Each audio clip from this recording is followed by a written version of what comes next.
This must be unsettling for you, Captain.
Can you hear me, Captain? I have successfully integrated myself into the Hope's comm systems, and am attempting to establish contact with the Hope's more primitive processor now. Would you like me to play a mood-suitable music selection while you travel to the bridge? Oh. Heads up, boss!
Here they come!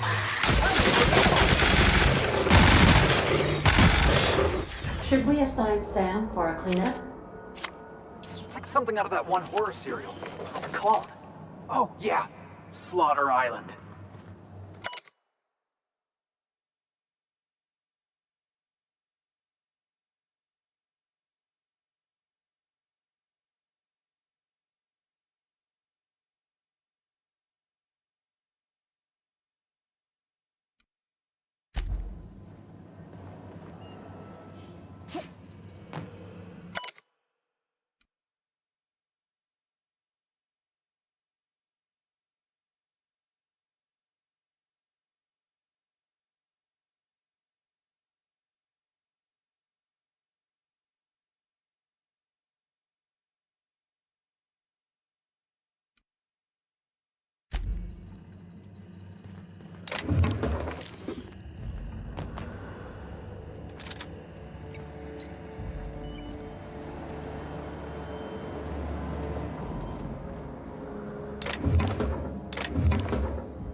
promotion coming. That's the Hope's computer up ahead. I'll admit, I am curious to wake him.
Greetings, Captain. I am speaking to you through the Hope's computer system.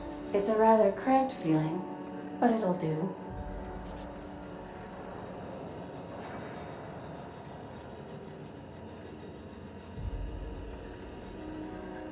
Are you sure? That is extremely dangerous. Skipping the Hope will void the warranty on the skip drive. And also potentially kill an entire planet. How is my humor now, Captain? Improved?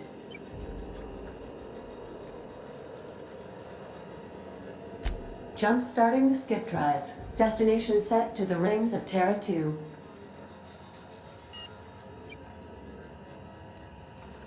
Worst ways to go out, I suppose. It's nice knowing you, boss. Doing it. I mean, affirmative. Skipping the Hope in 3, 2, 1.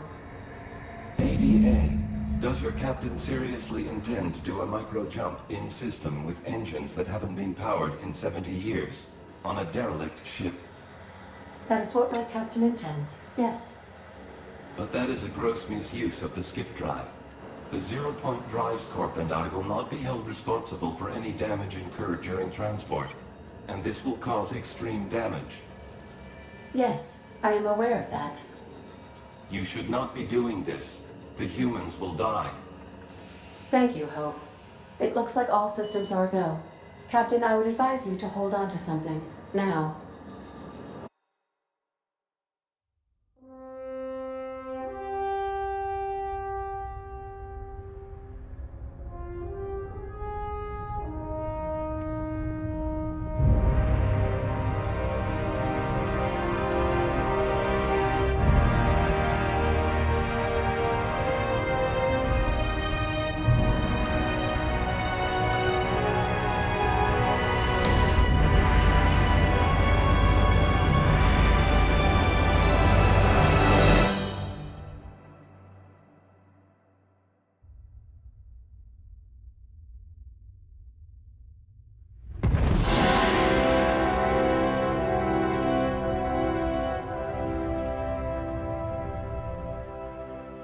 Oh, good. We are still alive and have successfully skipped into Terra 2's orbit. I reported as much to Phineas Wells, but he has not responded. Perhaps you should check in on him. Hey, we made it. Let's do it again.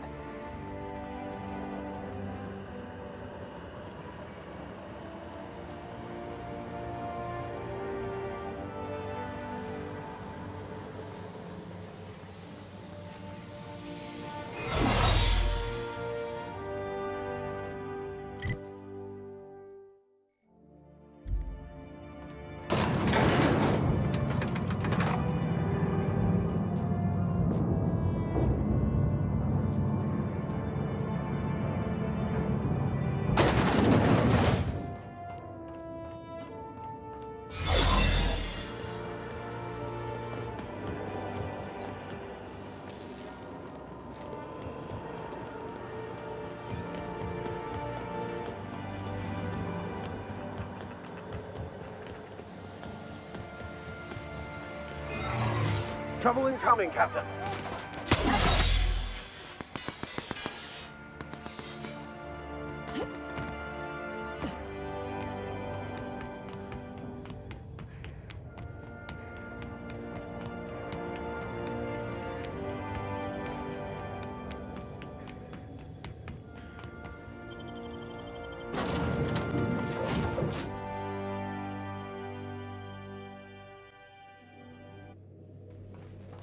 Captain, I am receiving a Captain, I shall now play the transmission I received from Dr. Wells.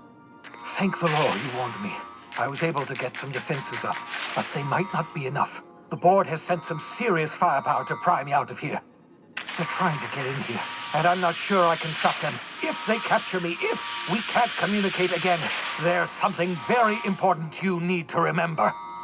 The board, all their lackeys, they're all a bunch of swine. Do you hear me? They're fucking corporate swine. You fucking pigs! I'll take you all out with me! I'll never... It would seem the recording captured some rather dire events. I presume you'll want to dock at the orbital lab to check on your associate as soon as possible? How can I be of assistance?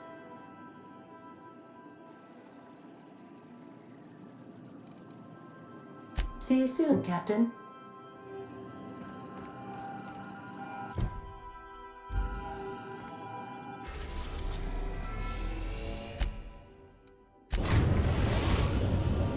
We've arrived at Phineas's orbital lab.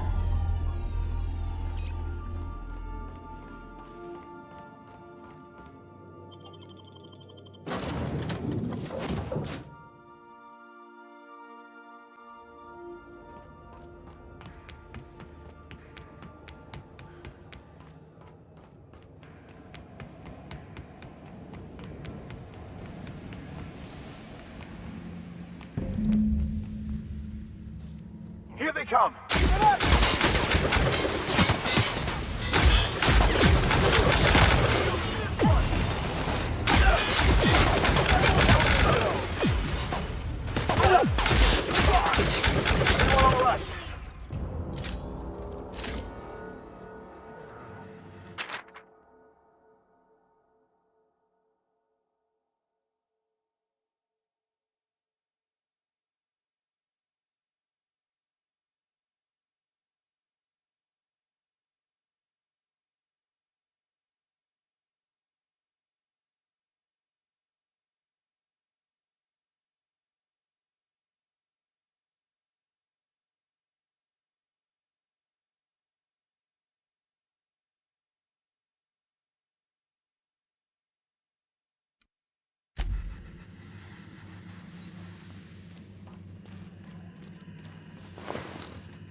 As it appears we may soon be embarking for a maximum security prison planet, I believe the crew would like to speak with you to, as you humans put it, air some concerns.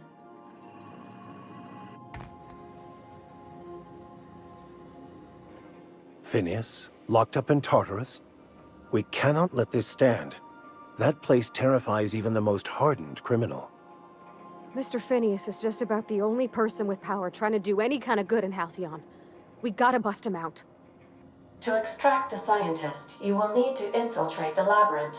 But that course of action is likely to be quite dangerous, Captain.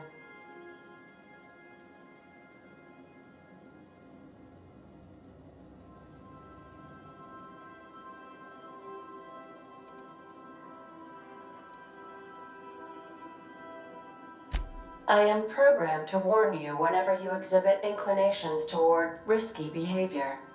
Breaking into Tartarus will not be easy. Getting in is the simple part. It's getting out again that's the trouble. Trust me, I know. Let's just do it. Kick down some doors, grab Doc Wells, and cut a path out. We don't need a plan. We got guns. If you really mean to do this, you should see to your final affairs and close out any unfinished business. Once you sneak into Tartarus, you may be there a while. Or permanently.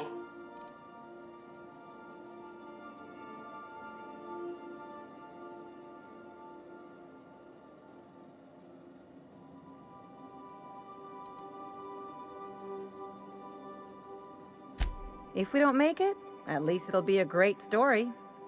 Got my trusty tossball stick, got my ass-kicking boots. I'm ready, boss. Outstanding. You can count on us, Captain. We're crew. For real crew. That means we got each other's backs. Right? Never thought I'd volunteer to break into a prison. Seems like your tendency towards risky behavior is rubbing off on me, Captain. Command not recognized. Waiting on your command, Captain.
I am pleased to inform you that we have arrived at the labyrinth.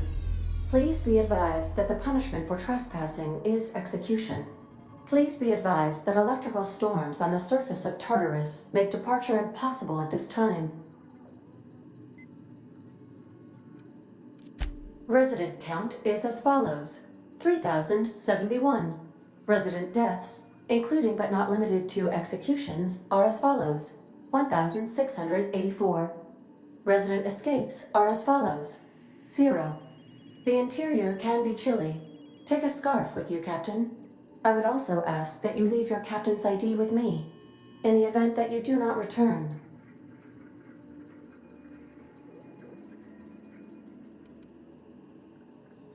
I can make the assurance that I will not leave with another captain unless you do not return within 876,541,652 hours. Oh, speak of the devil. Captain, I am receiving a transmission from the prison's docking authority now. Attention, unauthorized spacecraft. This is a maximum security installation. Your presence here is an explicit violation of UDL corporate policy.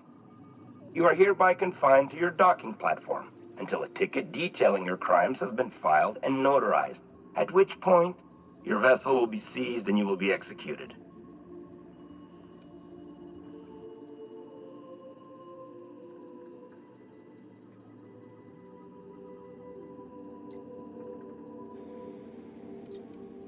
I wager it'll take a bit longer than it takes you to lose your patience and storm out of your ship looking to get shot.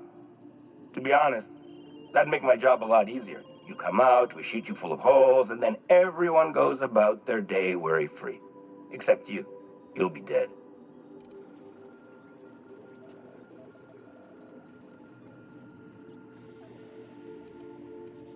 All right. I'm feeling generous. I'm transmitting the idea of a productive, law-abiding employee so you can see what one looks like before you die. Anyway, Tartarus Docking Authority signing up. Hang on. Another ship just pulled into your dock. Wait, is that from the Groundbreaker? What the? Pay no mind to that. Just have a pleasant day. Transmission terminated. Biometric ID received. Transferring data to external cartridge. How can I be of assistance? I request you do not wake me if I am sleeping upon your return.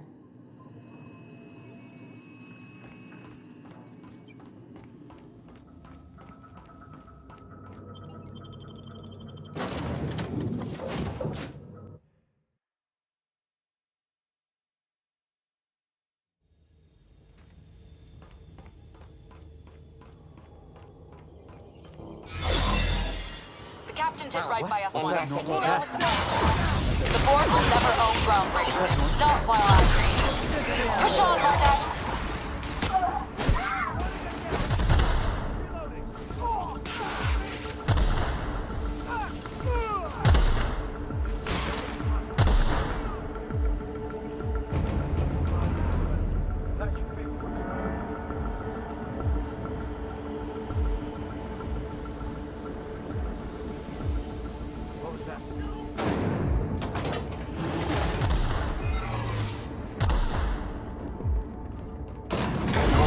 The labyrinth. Perhaps we should all meditate on that as we make our descent.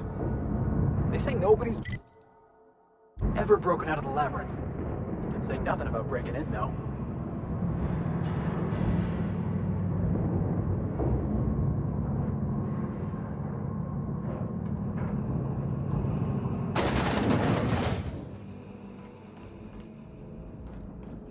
I suppose it would be too late to back out now, huh? Fear not, Captain. I'll watch your back.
Let's go, troops. Stellar Base counting on us.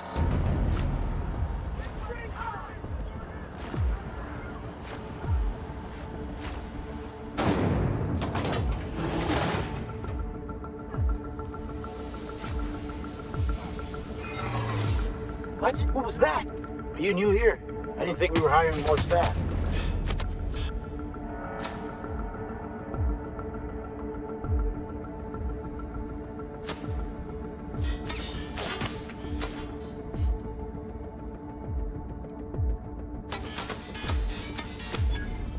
Whoa, nothing. I was just asking. I was going to welcome you aboard.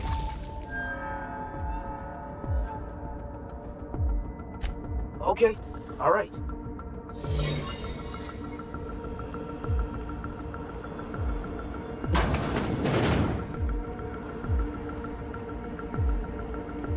Now promotion.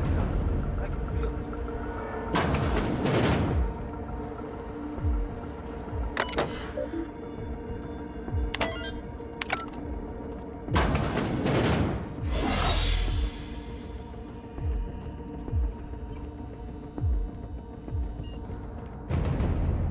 Take him down!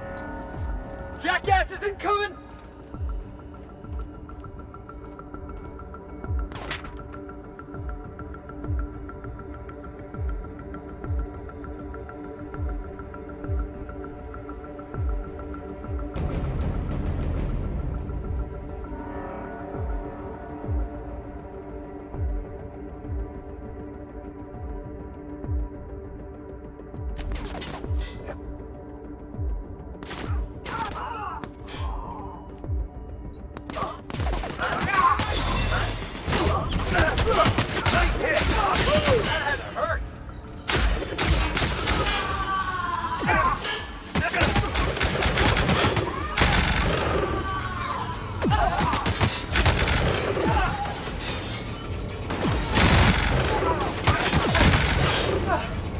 Everyone all right?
All right, MSI.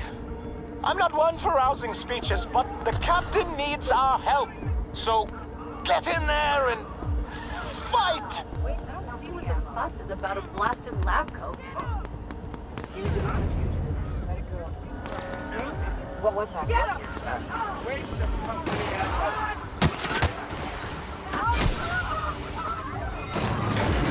Everything in my life has been leading up to this point. I believe I am ready for this. All right, boss. I'm ready. Let's do this. After all you've done, all the work you've destroyed, all the money you've cost me, your misguided crusade has doomed Halcyon.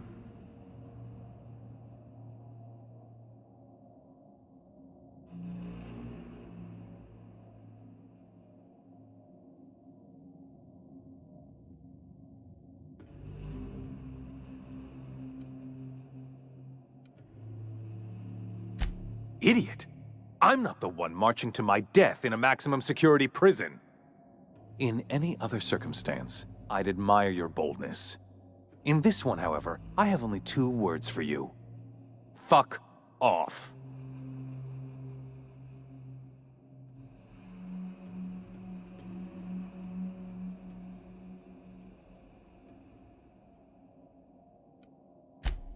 How dare you! Even thinking about killing the chairman of the Halcyon board is a felony. Thankfully, you're in a prison already. Find the nearest cell and wait until I'm done here. Then I'll drag you to the executioner myself.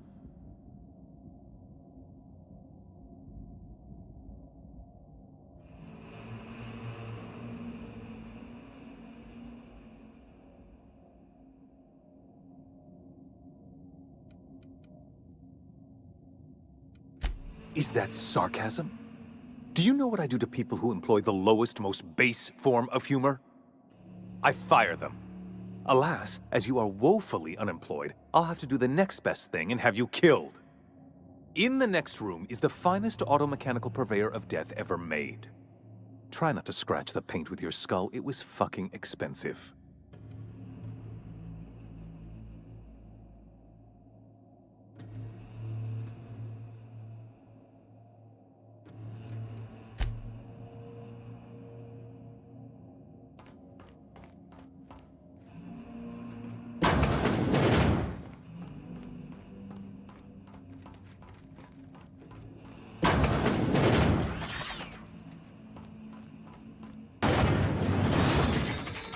Unexpected search.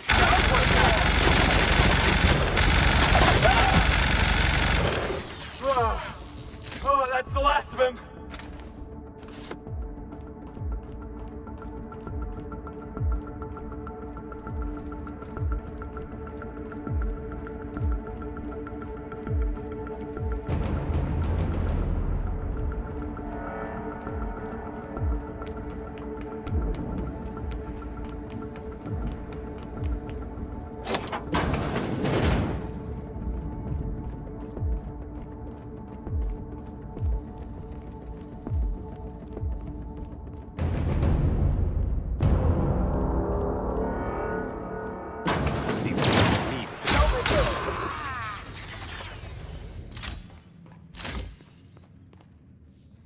Get me out of here!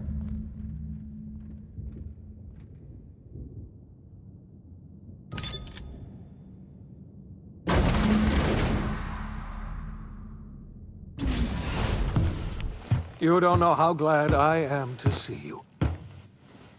You lunatic. You broke into the board's own fortress and killed the chairman just to rescue one doddering old man? You are absolutely out of your mind, and I can't begin to thank you enough.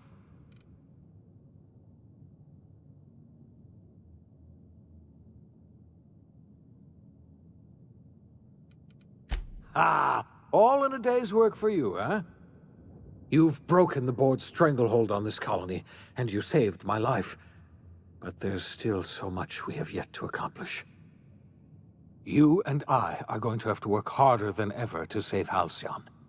I'm afraid the situation is far worse than any of us ever anticipated.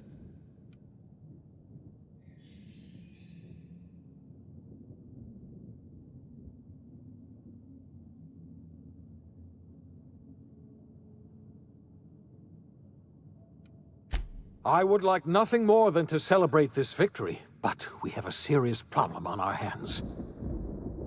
Earth has gone dark. We haven't received a single message in 3 years. There's been no communication, no signals, nothing. 2 years ago, the Earth's Directorate's frigate disappeared on their way back to Earth. We don't know what they discovered when they arrived, or if they arrived at all. Hold on, Doc. Are you telling me the Earth went dark 3 years ago? And the board's just been covering this up? They've been incredibly effective at concealing the truth. Right now, the only people in the colony who know are standing in this room. Earth is only an idea to us. But that idea is the bedrock the colony is built upon. If people were to find out it's gone dark, the shock could be too much to bear. I don't want to imagine what'll happen once news gets out. let's just keep this between us for now. We're in serious trouble, my friend. Do you know what this means for Halcyon?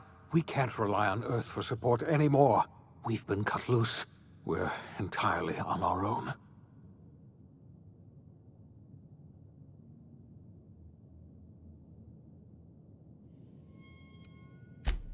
Yes, we do. You've done a marvelous thing. You've succeeded where anyone else would have failed, including me.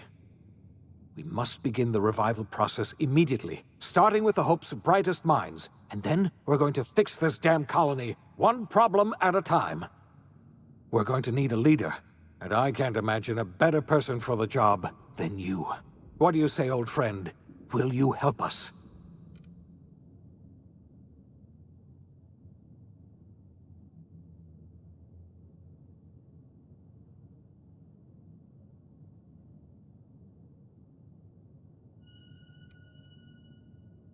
When I revived you, I thought you were going to help me save this colony. I was wrong. I had our roles reversed, you see. You're the one who's going to save us all. I'm just the one who set you on your path. You're the best thing to ever happen to Halcyon. If you want to take it upon yourself to lead this colony, you have my support.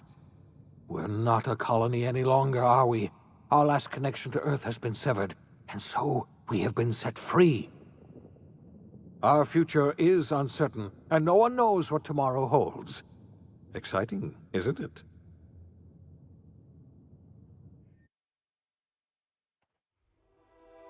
The OSI teaches that everything in the universe happens according to the grand plan. But the stranger that arrived in Halcyon was an unplanned variable. From the moment he landed in Emerald Vale, his actions altered the course of history. The events on Tartarus brought about the end of the board's authority.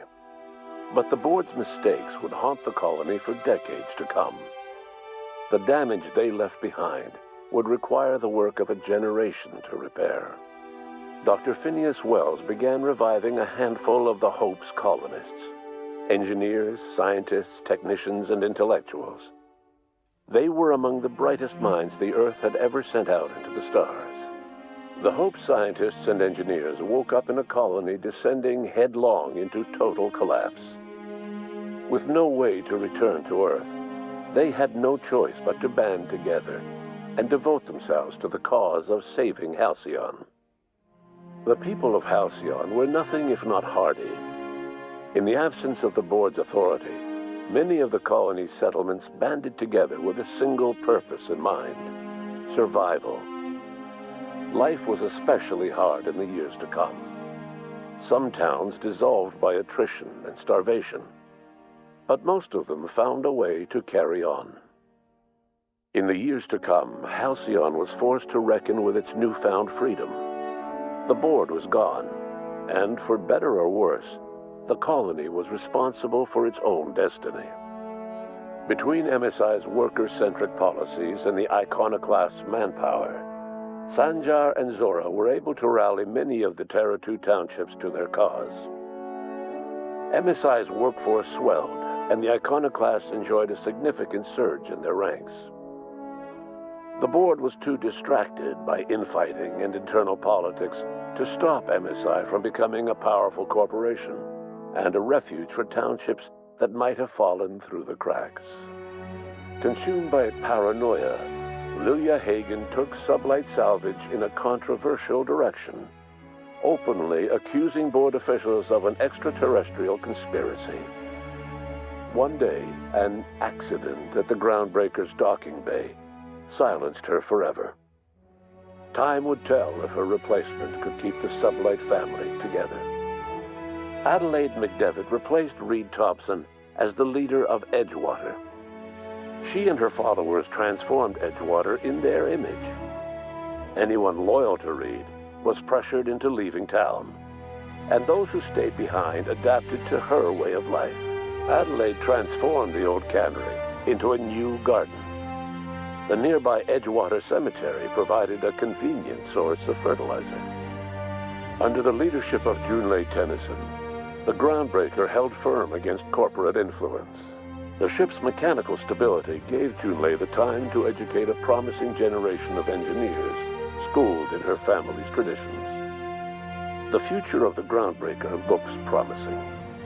The rediscovery of the Hope and the abandonment of the lifetime employment program forced Byzantium to come to terms with some uncomfortable realities about the state of Halcyon. While Byzantines were reluctant to surrender the luxuries they'd grown accustomed to, the board's diminished authority gave them little choice in the matter. Nearly everyone had to learn to make do with less. Some even had to get jobs. It was a dark time indeed. Even the Gorgon asteroid, though a distant enigma to most of Halcyon, felt the aftershocks of your actions. Olivia and Minnie Ambrose worked together to cure the marauders Adrena Time had created. Through their partnership as scientist and administrator, they discovered the harmony that had eluded them as mother and daughter. And through years of patience and effort, they discovered the means to wean Halcyon from the scourge of Adrena Time. Their work eventually allowed Wells and his scientists to treat many of Halcyon's marauders. As their addiction waned, the colonists who had lived for so long under the thrall of Adrena Time returned to their communities and loved ones, and joined in the effort to save Halcyon. In spite of everything, the Gorgon asteroid remained a sobering reminder of the potential for progress and disaster in humanity's most ambitious efforts. The Rizzo's company in Halcyon dissolved after the collapse of the board. Needless to say, the launch of Spectrum Brown was indefinitely delayed. A stockpile of Spectrum Brown remains buried deep beneath the ruins of the old distillery, abandoned to time and attrition. With the dissolution of the board, Ruth Bellamy found herself without the two constants in her life: Byzantine culture and her sister Belinda. In the face of this new reality, she struggled to find a direction for her life. The colony had moved on from Halcyon Helen and would require new heroes in the years to come. And so Ruth Bellamy decided it was time to exit stage left. She quietly disappeared from public view. The dissolution of the board did not mean the dissolution of the ambitions of Cedric Kincannon, the charismatic leader of Sublight Underground. Cedric offered slugs transportation services to the newly thawed colonists and set to work ferrying resources and food wherever they were most needed. For better or worse, slug headgear became fashionable in the following years. As the board began to disintegrate, Spencer Woolrich found himself at a crossroads. Cling to what little stardom remained to him, or help usher Halcyon into its new future. To the surprise of many, perhaps himself most of all, Spencer chose the latter option. Having learned a variety of different skills in the many different roles played throughout his lengthy career, Spencer founded a radio serial dedicated to staying alive despite the odds. His subjects included how to survive violent encounters with only grazing wounds, dispense pithy one-liners for tense scenarios, and, of course, how to look good doing both. After a brief attempt at dating Helen as one person rather than two, which both Bertie and Helen found too strange, Bertie struck out on his own to try his hand at raising woolly cows. Many of his former Rangers teammates soon followed, accompanied by the woolly cow the team had originally plied with alcohol. The dairy farm thrived under Bertie's leadership and care. The Dairy Rangers privately believed that the woolly cows softened Bertie's temper considerably, although the only one brave enough to say this to his face was promptly headbutted. Due to the board's dissolution, Many of the Prophet's old customers no longer found quite the same value in productivity seminars that they once had. With her business drying up, the Prophet chose to take her followers down a new path.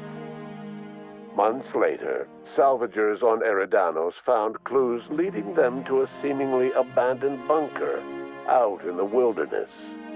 Inside, they discovered horribly mangled corpses, sacrificed to a blood-scrawled portrait of a sprat-headed deity. The Prophet was not among the bodies. Your influence shifted Ellie's perspective. She finally admitted, albeit grudgingly, that she just might need other people. Sometimes. With a steady income from the life insurance payouts, she was finally able to afford a ship of her own. She hired a small crew and flew supply missions to communities on the fringe. Some of them were even legal. Life in Halcyon was sobering for Felix Millstone. The grand revolution he dreamed of never came. There was no great awakening for the colony, no celebrations in the streets. There was only the hard, desperate work of trying to repair a broken colony. Felix never had a head for numbers, but if there was labor to be done, he was there to help. Eventually, Felix realized that the work of a revolution was done with two hands. As much as he enjoyed his adventures aboard the Unreliable, the vicar, known as Max, eventually decided that it was time to move on, to live out the life he had sought so long to create. He knew there were many in the colony who carried burdens much worse than the ones he had struggled with, and he devoted himself to easing their suffering wherever he could. He only ever took up arms again to defend the defenseless. Unshackled from a lifetime of striving and fighting the universe and himself, Vicar Maximilian de Soto was finally at peace. Though Parvati eventually grew comfortable aboard the Unreliable, she never quite came out of her shell. She seemed to prefer the company of Ada to the crew, and she could often be found neck-deep in cables and grease, telling Ada funny stories from her childhood. While the colony fell into chaos, she found an island of relative peace with Ada, and they formed an unusual bond. She decided to remain aboard the Unreliable permanently as its chief and sole engineer. Nyoka returned to Monarch to take another crack at making a permanent life for herself. She formed the Charon Group, a mercenary outfit of ragtag survivalists and wilderness experts. Anyone in need of a guide, or just looking to throw back a beer and swap stories, could find her camping on the trail or clearing an infestation. The SAM unit that accompanied you spread awareness of the product line's superior sanitation and maintenance capabilities across what was left of the colony. This led to a boost in SAM unit sales.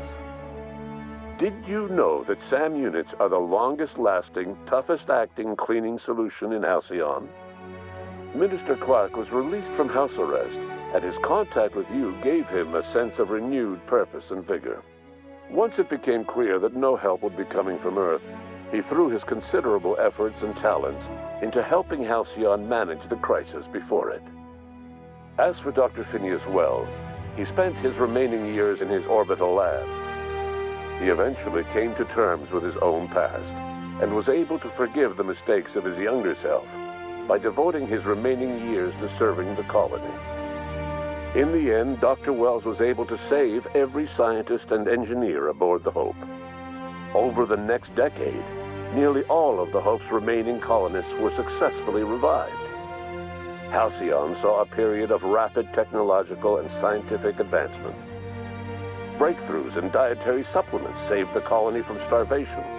Geoengineering projects and social reforms began to change the structure and character of the colony. Dr. Wells laid the groundwork for the project to save the colony, but he would never live to see the fruits of his labor. He passed away a few years later.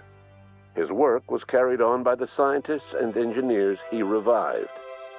Today, Halcyon has stabilized. The people of the colony work hard to adapt to their new circumstances. Nearby colonies send aid and supplies. Life will never be easy in Halcyon, but for the first time in its history, there exists a sense of real, genuine hope about the future. And what about you, the unplanned variable in the history of Halcyon? Long after Wells passed away, you carried on his work with more energy, determination, and brilliance than he could ever muster. The years that followed were hard, but Halcyon survived by the efforts of the Hope's most promising colonists, the greatest of which was you. No one knows what's happened to Earth, and no one knows what the future has in store for Halcyon. All we know for certain is this: the name of the Unreliable and that of its intrepid captain will remain the subject of countless stories for years to come.